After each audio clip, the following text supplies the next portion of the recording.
Well, you know what it is. It's Wednesday morning. It's time for another episode of the About Mansfield Consumer Advice Series. I'm Steve Casillo, and you are probably doing one of a few things. You're either watching the video on Facebook, YouTube, LinkedIn, or you're listening to the podcast on your favorite podcast player. Today, as we do on most Wednesdays, we bring in right over there our trademark attorney, and that's Susana Mahady. And we were having fun with the fingers earlier because the cameras actually turn you around. And even though I'm pointing to my left, she's actually to my right. And so we were having fun with that. But those who are watching the podcast have no idea what we're talking about. We're easily entertained. Yes.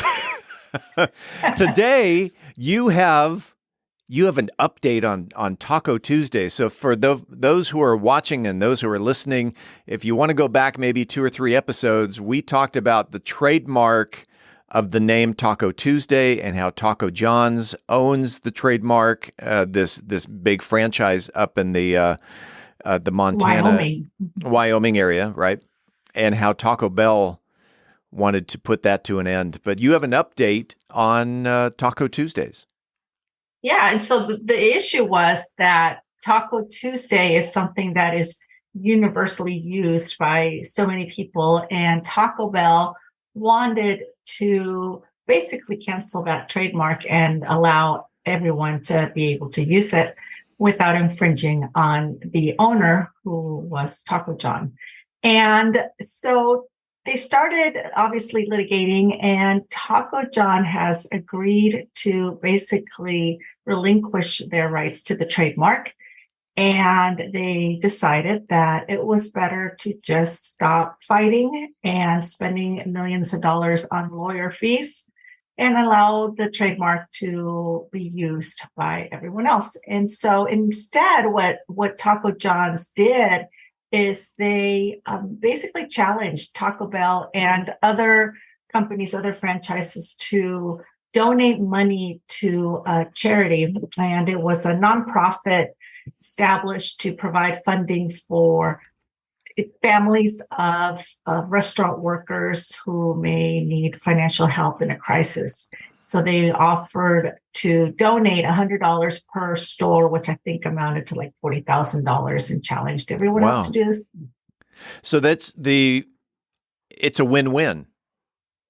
It is. Some people say, they could look at it as a loss for the trademark owner, who was not able to fight the big bully with the funds and the money. But, they're looking at it as, they're still going to be able to use it, obviously, because everybody's going to be able to use it, and everybody's using it anyway.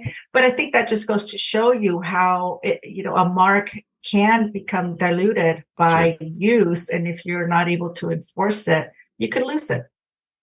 Like aspirin. Yes. Okay. Yes. That's which goes back to the 1800s or something like that. But okay. So effective immediately, Taco Tuesdays at the Casillo house. If you know where I live, show up on Tuesdays. Taco Tuesday. I've always refrained from using that phrase because it's under a trademark. So now. I don't know that they would have come to your house to enforce it, but yes, I think that's very noble of you to respect other people's intellectual property rights. Thank you.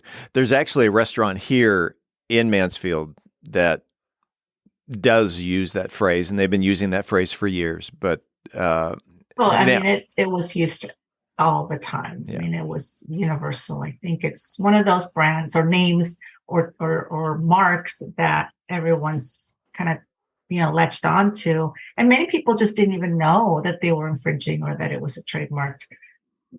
Name. Well, that makes a lot of sense. Then that how does one know when they've used a trademark name? But people have obligations to look and see that they're not infringing on others. Obviously, if you are in the process of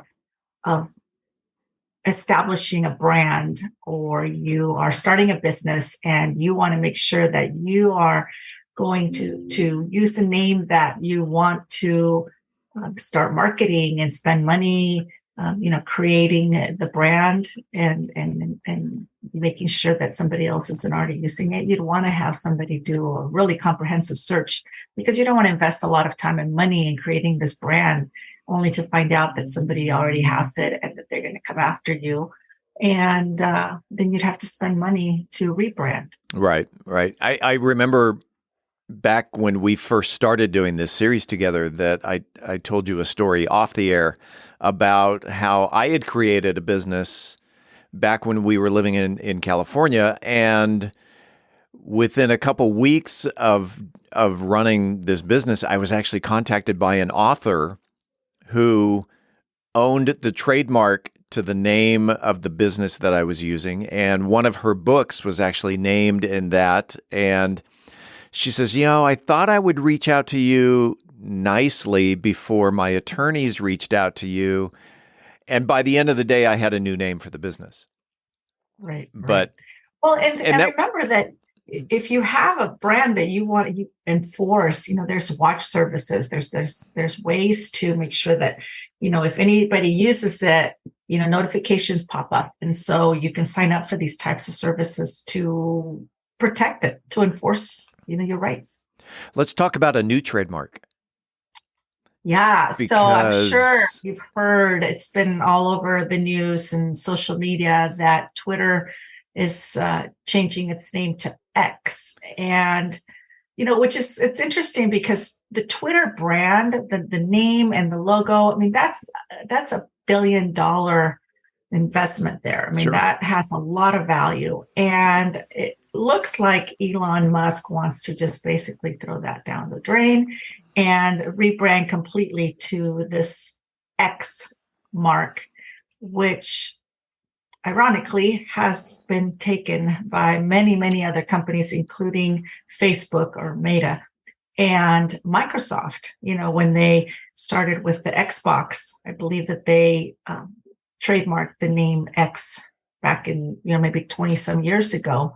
So there's probably going to be some litigation. And so everybody's just kind of waiting on the edge of their seats to see what happens, because it looks like Elon Musk just decided to choose this very difficult mark to enforce. Why? Why X? Why, and which, when I heard about this, the first thing I thought of was, you can just trademark a letter.